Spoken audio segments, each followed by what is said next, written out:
त्रेता युग के योद्धाओं की जब भी चर्चा होती है, श्री राम, हनुमान, रावण, कुंभकर्ण, बाली और मेघनाथ जैसे पराक्रमी योद्धाओं के नाम सामने आते हैं। लेकिन एक योद्धा ऐसा भी था जिसकी तपस्या, त्याग और निष्ठा ने उसे इन सभी में अलग स्थान दिया। वह योद्धा थे लक्ष्मण, जिनके बारे में ये कहा गया कि केवल वही मेघनाथ का वध कर सकते थे और कोई नहीं, यहाँ तक कि श्री राम भी नहीं। लंका युद्ध के कुछ वर्षों बाद महर्षि अगस्त्य अयोध्या आए। श्री राम ने उनका आदरपूर्वक स्वागत किया और उन्हें राजसभा में आसन दिया। सभा में श्री राम के साथ लक्ष्मण, भरत, शत्रुघ्न, माता सीता और अन्य सभासद उपस्थित थे। चर्चा के दौरान लंका विजय का प्रसंग उठा। भरत ने विस्तार से बताया कि कैसे श्री राम ने रावण और कुंभकर्ण जैसे महायोद्धाओं को पराजित किया और लक्ष्मण ने इंद्रजीत और अतिकाय जैसे शक्तिशाली असुरों का अंत किया। महर्षि अगस्त्य मुस्कुराए और बोले, लंका युद्ध में रावण और कुंभकर्ण जैसे योद्धाओं का वध निश्चित ही प्रशंसा के योग्य है, परंतु सबसे बड़ा योद्धा तो मेघनाथ था। उसने स्वर्गलोक पर आक्रमण करके देवराज इंद्र को पराजित कर बंदी बना लिया था। स्वयं ब्रह्मा ने इंद्र को दान के रूप में मांगा, तब जाकर इंद्र मुक्त हुए। मेघनाथ इतना शक्तिशाली था कि उसे केवल लक्ष्मण ही मार सकते थे। भरत को ये सुनकर आश्चर्य हुआ।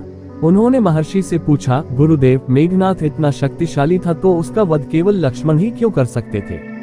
श्री राम के पास भी तो ब्रह्मास्त्र और अन्य दिव्यास्त्र थे। महर्षि अगस्त्य ने उत्तर दिया, मेघनाथ को वरदान प्राप्त था कि उसका वध वही कर सकता है जिसने 14 वर्षों तक ब्रह्मचर्य का पालन किया हो, न तो किसी स्त्री का मुख देखा हो, न भोजन किया हो और न ही सोया हो। पूरे संसार में उस समय केवल लक्ष्मण ही थे जिन्होंने इन शर्तों को पूरा किया। श्री राम बोले, गुरुदेव, क्या ये सच है कि लक्ष्मण ने 14 वर्षों तक भोजन नहीं किया और सोए नहीं? जब हम वनवास में थे तो मैं स्वयं उन्हें फल दिया करता था। सीता और मैं एक कुटिया में रहते थे और लक्ष्मण बगल की कुटिया में। हम सभी साथ रहते थे, फिर यह कैसे संभव है? महर्षि अगस्त्य मुस्कुराए और बोले, हे राम, इसका उत्तर स्वयं लक्ष्मण ही देंगे। उन्हें सभा में बुलाया जाए। लक्ष्मण को सभा में बुलाया गया। उन्होंने सभी को प्रणाम किया। श्री राम ने कहा, प्रिय भाई, हमें बताओ, क्या ये सच है कि तुमने 14 वर्षों तक सोया नहीं, भोजन नहीं किया और माता सीता का मुख भी नहीं देखा? ये कैसे संभव हुआ? लक्ष्मण ने सिर झुकाकर उत्तर दिया, भैया, ये सत्य है। जब हम वनवास में थे तो मैंने माता सीता का मुख इसलिए नहीं देखा क्योंकि वे मेरे लिए माता समान थी। जब सुग्रीव ने हमें उनके आभूषण दिखाए तो मैं केवल उनके नूपुर पहचान पाया, क्योंकि मैंने कभी उनके चरणों से ऊपर देखा ही नहीं।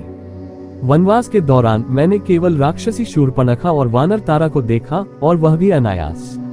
उन्होंने आगे कहा, जहाँ तक निद्रा का प्रश्न है, जब आप और माता सीता कुटिया में सोते थे, मैं धनुष बाण लेकर पहरा देता था।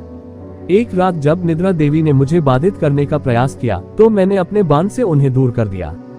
उन्होंने मुझसे वचन लिया कि वे 14 वर्षों तक मुझे स्पर्श नहीं करेगी। लेकिन जब अयोध्या लौटकर आपका राज्याभिषेक हो रहा था, तब उन्होंने अपना वचन पूरा किया और मुझे गहरी निद्रा में ले गई। उसी समय मैंने आपके पीछे छत्र गिरा दिया था। सभा में सन्नाटा छा गया। सभी लक्ष्मण के तप और बलिदान को समझने लगे। लक्ष्मण ने आगे कहा, जहाँ तक भोजन का प्रश्न है, भैया, आपने जो फल मुझे दिए, मैंने उन्हें आपकी आज्ञा के बिना नहीं खाया। मैंने गुरु विश्वामित्र से निराहार रहने की विद्या सीखी थी। इसी के सहारे मैंने 14 वर्षों तक बिना भोजन के अपने शरीर को स्थिर रखा। श्री राम ने पूछा, तो क्या सारे फल वहीं रखे हुए हैं? लक्ष्मण ने उत्तर दिया, भैया, वे फल वही हैं, लेकिन उनमें से 7 दिनों के फल कम होंगे। श्री राम ने आश्चर्य से पूछा, 7 दिनों के फल क्यों कम हैं? लक्ष्मण ने कहा, उन 7 दिनों में फल लाने का अवसर ही नहीं था। पहला दिन वह था जब हमें पिताश्री के स्वर्गवास की सूचना मिली। दूसरा, जब रावण ने माता सीता का हरण किया। तीसरा, जब आप समुद्र से मार्ग मांग रहे थे। चौथा, जब हम इंद्रजीत के नागपाश में फंसे थे। पांचवा, जब इंद्रजीत ने मायावी सीता का वध किया। छठा, जब रावण ने मुझे शक्ति बाण मारा। और 7वां दिन, जब आपने रावण का वध किया। इन 7 दिनों में हमने भोजन की परवाह नहीं की। सभा में उपस्थित सभी लोग लक्ष्मण की तपस्या और बलिदान को सुनकर गदगद हो गए। भरत ने कहा, हे भाई, तुम्हारा त्याग और संयम अद्वितीय है। ऐसा कठिन तप केवल तुम ही कर सकते थे। श्री राम ने लक्ष्मण को गले लगाते हुए कहा, प्रिय लक्ष्मण, तुम्हारे बिना यह विजय संभव नहीं थी। तुमने जो तप और त्याग किया है वो अमर रहेगा। तुम्हारी निष्ठा और पराक्रम इस संसार के लिए सदैव प्रेरणा स्रोत बने रहेंगे।